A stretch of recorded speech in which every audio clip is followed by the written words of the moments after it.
Vamos a leer el Evangelio según San Lucas en el capítulo 1, versículos 1 al 4 y en el capítulo 4, versículos 14 al 21. Puesto que muchos han emprendido la tarea de componer un relato de los hechos que se han cumplido entre nosotros, tal como nos los transmitieron los que fueron desde el principio testigos oculares y se convirtieron en servidores de la palabra, yo también he resuelto escribírtelos por su orden, oh ilustre Teófilo, después de investigarlo todo diligentemente desde el principio, para que conozcas la solidez de las enseñanzas que has recibido. En aquel tiempo, Jesús volvió a Galilea con la fuerza del Espíritu, y su fama se extendió por toda la comarca. Enseñaba en las sinagogas, y todos lo alababan. Fue a Nazaret, donde se había criado. Entró en la sinagoga, como era su costumbre los sábados, y se puso en pie para hacer la lectura. Le entregaron el rollo del profeta Isaías, y desenrollándolo, encontró el pasaje donde estaba escrito: El Espíritu del Señor está sobre mí, porque Él me ha ungido. Me ha enviado a evangelizar a los pobres, a proclamar a los cautivos la libertad y a los ciegos la vista, a poner en libertad a los oprimidos, a proclamar el año de gracia del Señor. Y enrollando el rollo y devolviéndolo al que lo ayudaba, se sentó. Toda la sinagoga tenía los ojos clavados en él. Y él comenzó a decirles: Hoy se ha cumplido esta escritura que acaban de oír. Palabra del Señor. Gloria a ti, Señor Jesús. El Evangelio de este domingo está compuesto por dos pasajes. Primero, el proemio del Evangelio según San Lucas, en el capítulo 1, versículos 1 al 4, y luego el comienzo de la predicación de Jesús en la sinagoga de Nazaret, capítulo 4, versículos 14 al 21. Estos dos pasajes, puestos el uno al lado del otro, nos llevan a comprender cómo la palabra de Dios se convirtió primero en escritura y luego, en cada época, en palabra viva para la asamblea de los creyentes. Vamos por partes. Veamos el proemio del Evangelio de Lucas en el capítulo 1, versículos 1 al 4. Está dirigido a un tal Teófilo, palabra que en griego significa amigo de Dios. Y a él Lucas le declara cuál es la intención de su obra. En el versículo 1, él parte del hecho de que antes de él, otros ya habían esbozado un relato que diera cuenta de la historia de Jesús. En el versículo 2 dice que esto lo llevaron a cabo después de recibir, de escuchar el testimonio transmitido por personas que estuvieron involucradas en primera persona en los acontecimientos. Ellos vieron y oyeron lo que Jesús dijo e hizo, y una vez que lo comprendieron a fondo, se convirtieron en servidores de la palabra. En el versículo 3, Lucas se coloca en la fila de ellos, pero 50 años después. Y él mismo afirma que después de haber hecho una cuidadosa investigación, ha tomado la decisión de componer al respecto un relato ordenado, o sea, un evangelio.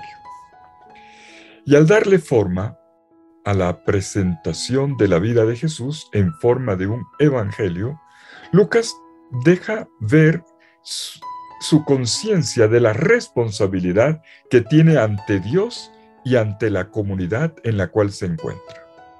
Ante Dios, él debe ser un servidor de la palabra, capaz de tener en cuenta a los que han transmitido, a los que en la tradición le han entregado el evangelio. Los testigos oculares o presenciales que vivieron en la intimidad y en la vida pública con Jesús. Pero luego, Lucas también siente el deber de responderle a aquellos que 50 años después, más o menos, son parte de la comunidad en un lugar lejano y mucho tiempo después. A ellos les tiene que entregar una palabra que sea un alimento capaz de nutrir y de confirmar su fe, de manera que la catequesis que han recibido tenga solidez. Así lo dice en el versículo 4. Por lo tanto, Lucas, fiel a la tradición apostólica, pero al mismo tiempo fiel a la comunidad que tiene al frente, se dirige a ella con sus capacidades y con su sensibilidad. Le habla a cristianos de lengua griega, probablemente en la década de los años 80 después de Cristo, para entregarles un relato. El suyo no es el único. Hay 4 evangelios, pero es importante el suyo y tiene gran valor. No olvidemos que el evangelio es como un canto a 4 voces, 4 relatos, 4 memorias, pero que este canto polifónico permanece como un solo canto, como uno, porque uno solo es el evangelio hecho carne, Jesús de Nazaret. Y ahora pasemos a lo que ocurre en el capítulo 4. Nos trasladamos a la remota aldea de Nazaret y al ambiente verde de la Galilea, de esta periférica Galilea en los tiempos de Jesús. Nos dice el capítulo 4, versículo 14, que Jesús va a enseñar en las sinagogas. Y hay algo que no pasa desapercibido. Al iniciar su misión, Jesús no ha escogido a Jerusalén con su magnífico templo para comenzar, sino más bien aquellos humildes salones donde en las aldeas la comunidad se reunía para escuchar la palabra de Dios y ofrecer un servicio litúrgico al Señor. Y allí Jesús entra como un judío practicante, no solo de lo que hace habitualmente todo hebreo comprometido, sino particularmente él, quien movido por el Espíritu Santo va de sinagoga en sinagoga para exponer allí su enseñanza. Lucas nos subraya el alto impacto que tiene esta actividad de Jesús.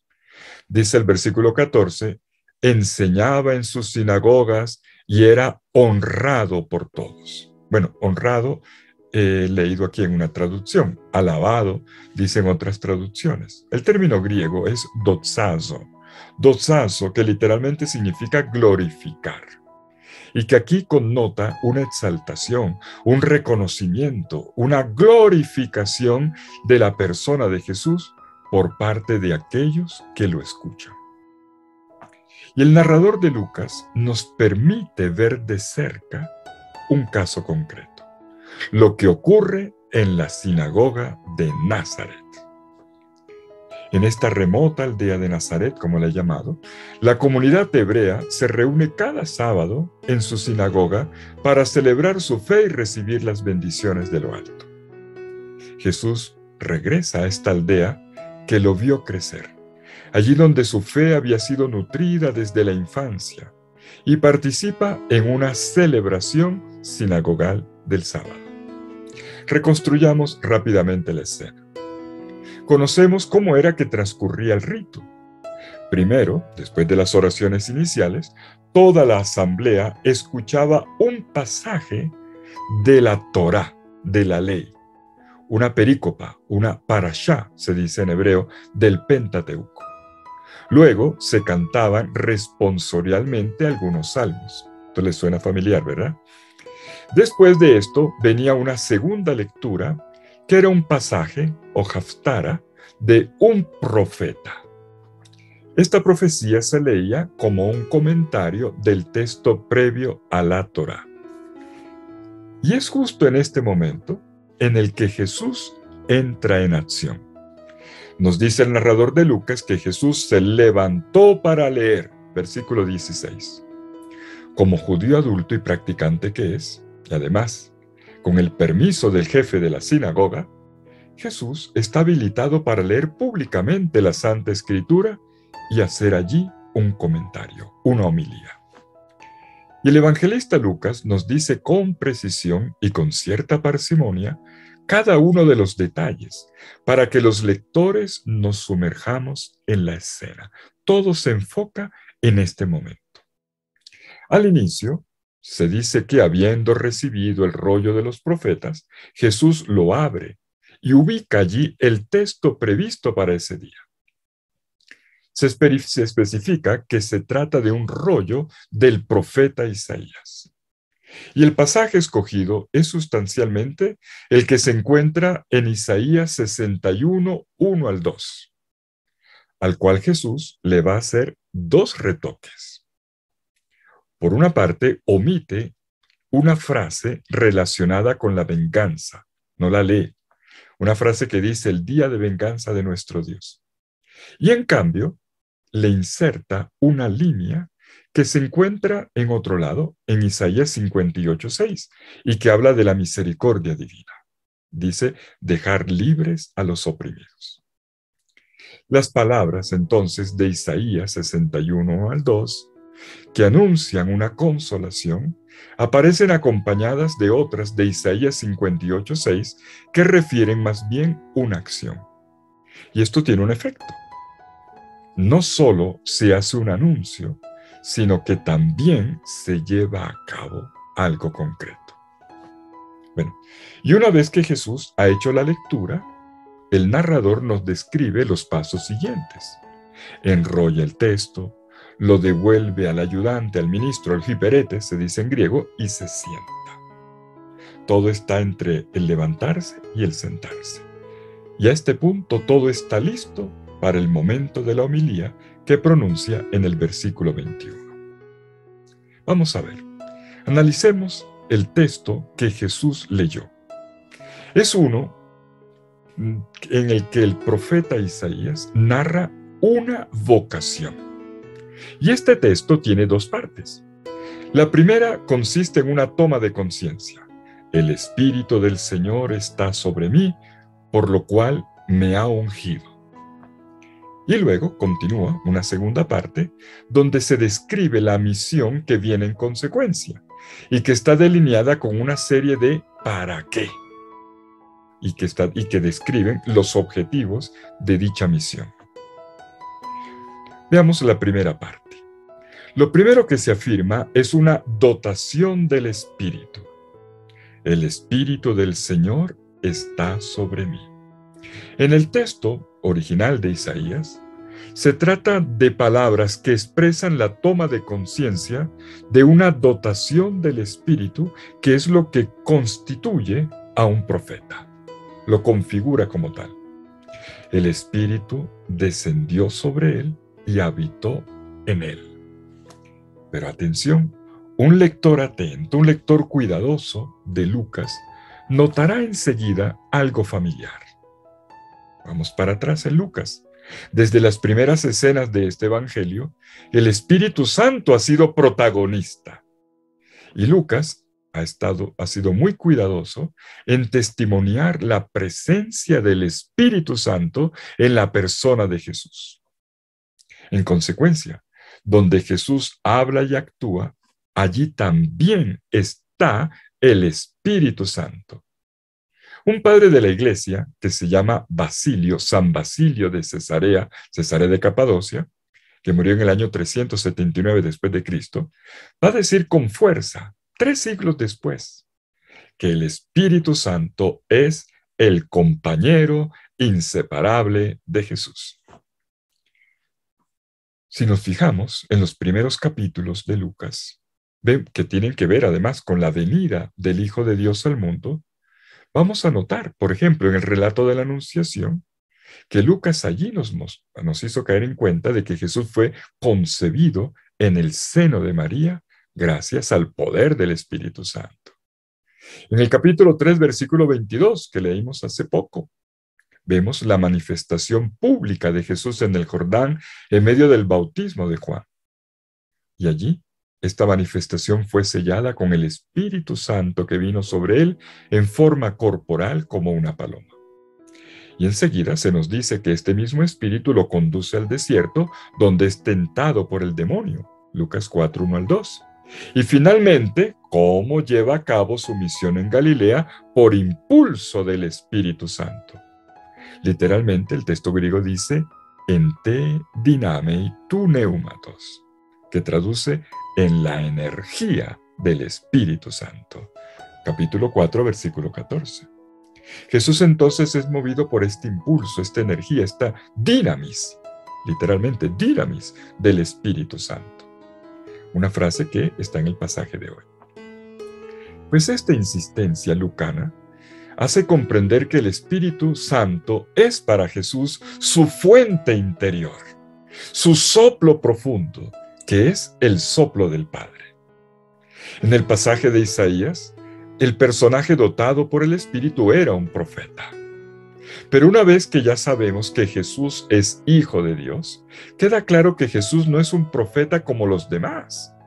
La dinamis, el poder del Espíritu, para Jesús no consiste solamente en la capacidad para llevar a cabo obras extraordinarias, sino ante todo, participación en el ser, en la acción y en el estilo de Dios. Pero sigamos mirando el texto. La profecía de Isaías tiene una segunda parte. ¿Para qué ha sido ungido el enviado de Dios? Y responde con la enunciación de objetivos que podemos ver en la repetición de la preposición para. ¿Para qué? Para traer alegría a los pobres, para anunciar el rescate de los cautivos, para devolverlo a los ojos, la vista a los ciegos, para dar liberación a los oprimidos. Dos anotaciones. Una, encabezan la lista los pobres. Ellos son los primeros destinatarios. Ellos son los príncipes del reino y están bajo la sombra de Dios. Dios es riqueza para el pobre. Y es curioso, en el Evangelio de Lucas se repite más la palabra pobre que la palabra pecador. La buena noticia es un Dios que se inclina como una madre ante su hijo que sufre y que pasa necesidad. La buena noticia de Jesús no es un Dios que se desquita de una humanidad rebelde, sino más bien el logro de parte de Él de un ser humano radiante, libre desde dentro y de todo condicionamiento externo también, con mirada luminosa y penetrante encaminada al sol. Y la palabra clave del programa es libertad. Esta es la segunda anotación.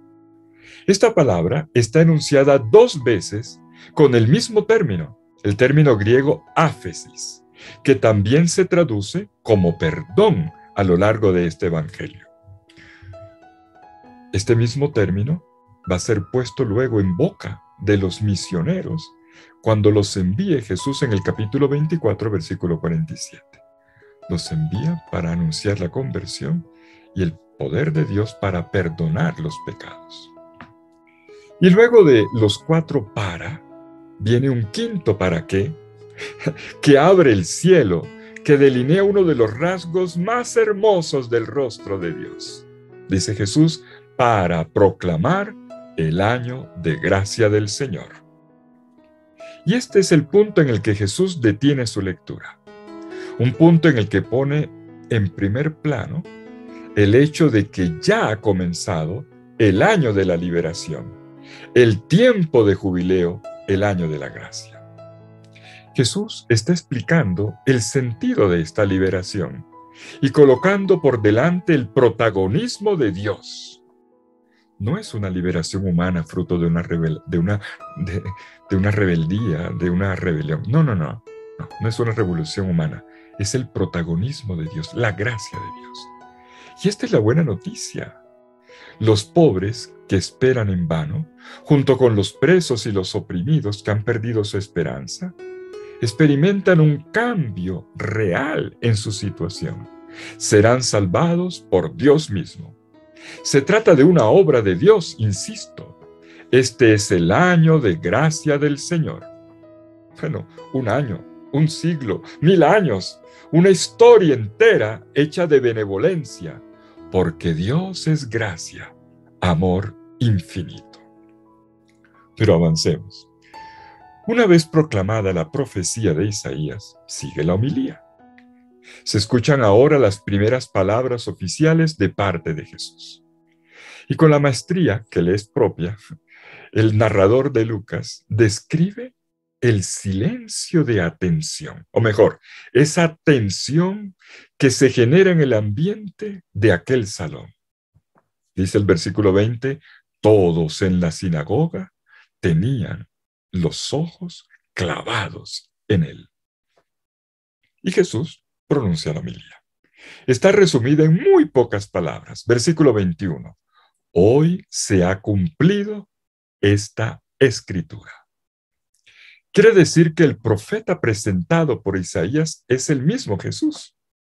La palabra de Dios testimoniada por el antiguo profeta y escuchada por los que estaban en la sinagoga se ha realizado en él.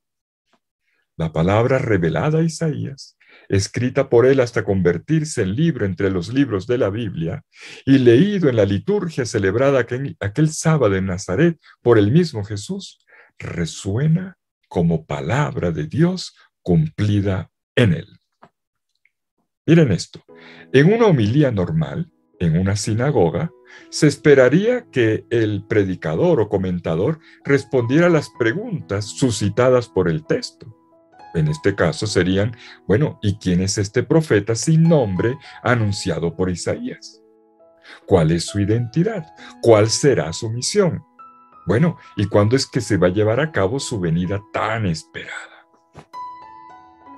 Jesús, en cambio, ante los ojos expectantes de toda la asamblea, se limita a decir, hoy se ha realizado esta escritura que acaban de oír. Por cierto, la segunda parte literalmente es esta escritura en sus oídos. O sea, apenas ha tocado sus oídos o que ha resonado en sus oídos. En este momento se ha cumplido. Hoy se ha cumplido esta escritura. Y permítanme subrayar la palabra hoy. Semeron se dice en griego, hoy. El adverbio hoy en boca de Jesús recalca que Dios ha hablado y ha cumplido su palabra en la persona de él. Como quien dice, hoy la palabra de Dios por medio del profeta se ha hecho carne en Jesús. Hoy, porque cuando un oyente acoge la palabra de Dios, acontece un hoy de Dios. Es aquí y ahora que la palabra de Dios le interpela y hace su obra en él. No hay demora, es ya.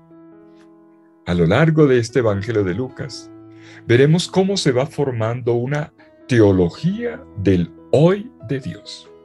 Miren nomás, 12 veces resuena el adverbio hoy a lo largo del Evangelio.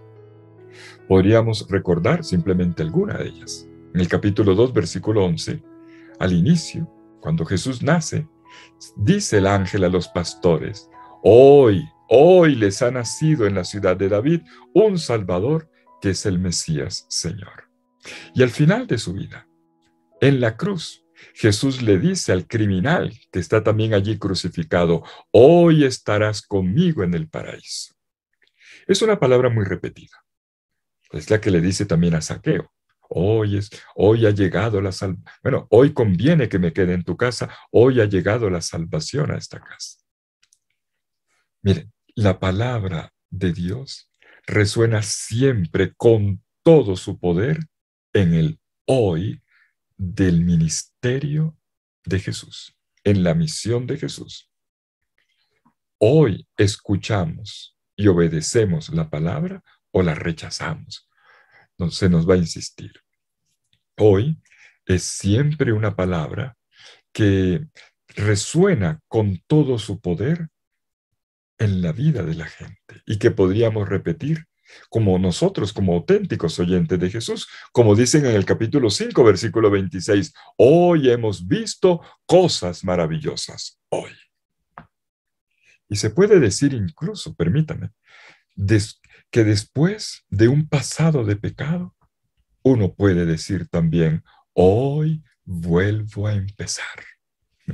Porque como dice el padre Capadocio, por cierto, muy amigo de San Basilio, el gran San Gregorio de Niza, que murió en el año 400 después de Cristo, él decía, la vida cristiana es un ir de principio en principio por principios que nunca terminan.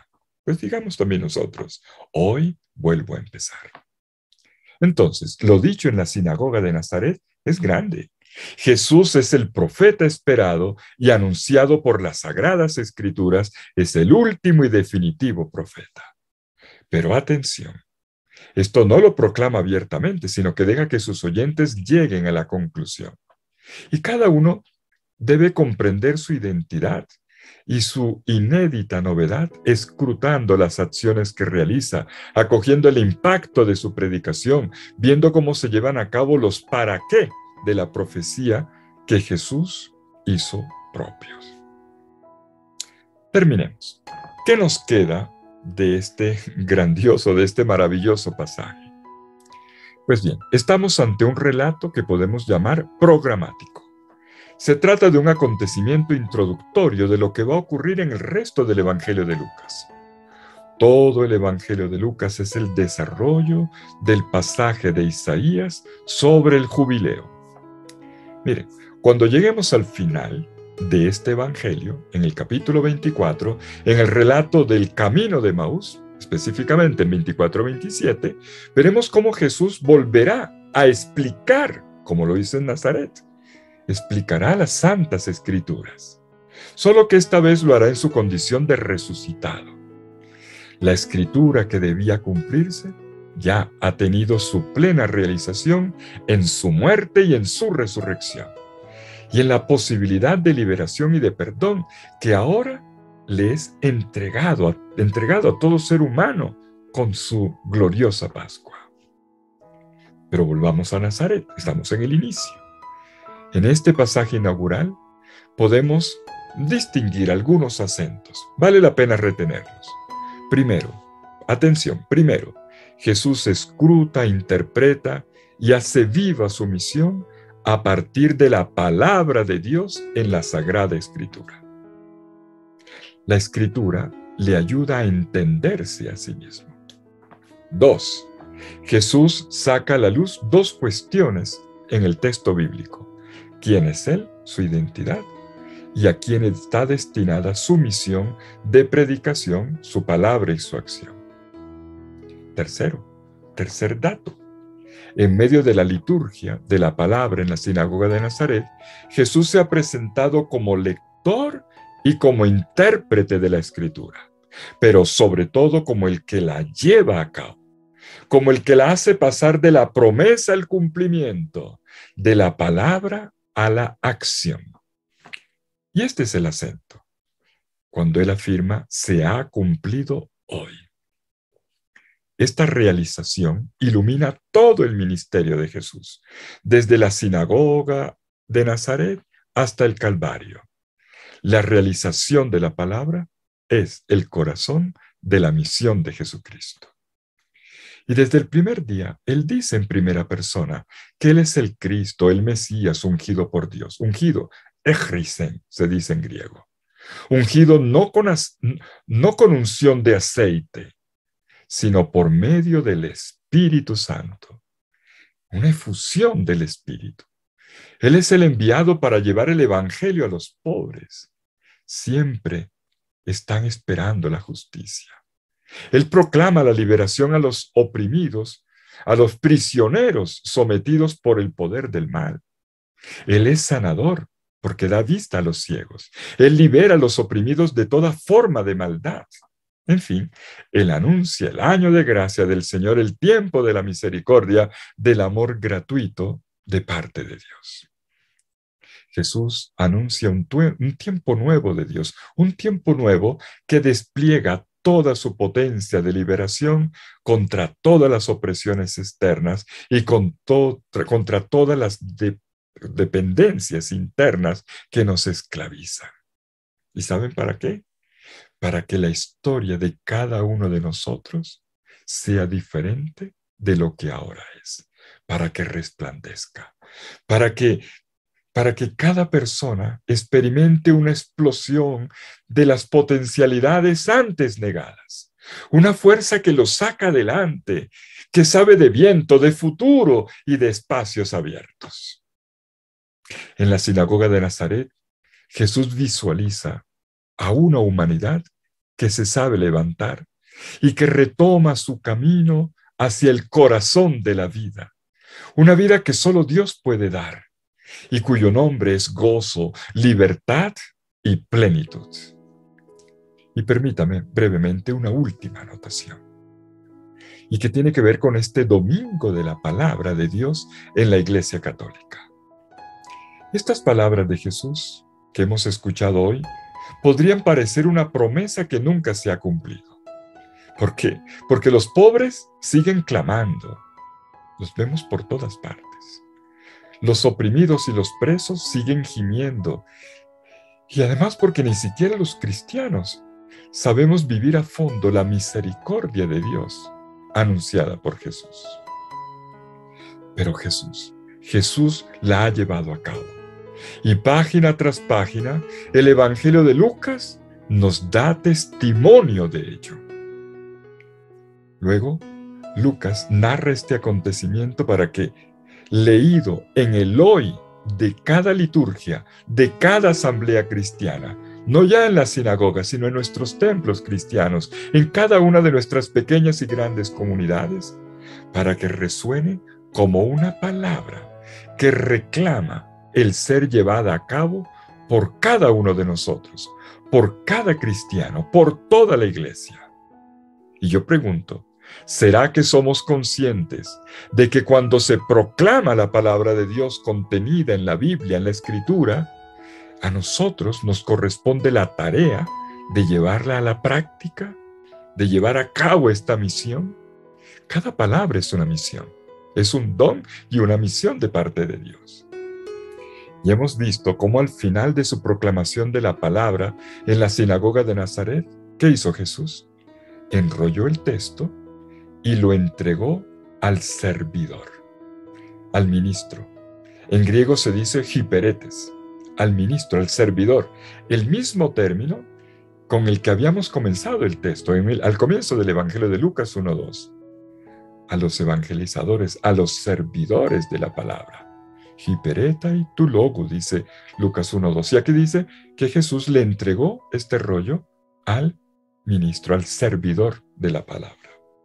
Pues conectando los dos pasajes que tenemos hoy, podríamos decir que de la misma manera Jesús pasa su palabra a sus discípulos y servidores de todos los tiempos, a ti y a mí. Así como también les pasa el pan de la Eucaristía. Como se dice en Emaús, después que les ha pasado la palabra en el camino, en Emaús en la cena, parte el pan y se los da. Lucas 24:30. Y yo les digo hoy, se los digo con cariño, solo si recibimos esta palabra que está en el libro, solo si lo desenrollamos y lo leemos, si no lo dejamos ahí guardado y cerrado, solo si lo acogemos y lo hacemos realidad, hacemos que esta palabra se haga vida en nuestra existencia, solo entonces así llegará a nosotros el hoy de la salvación.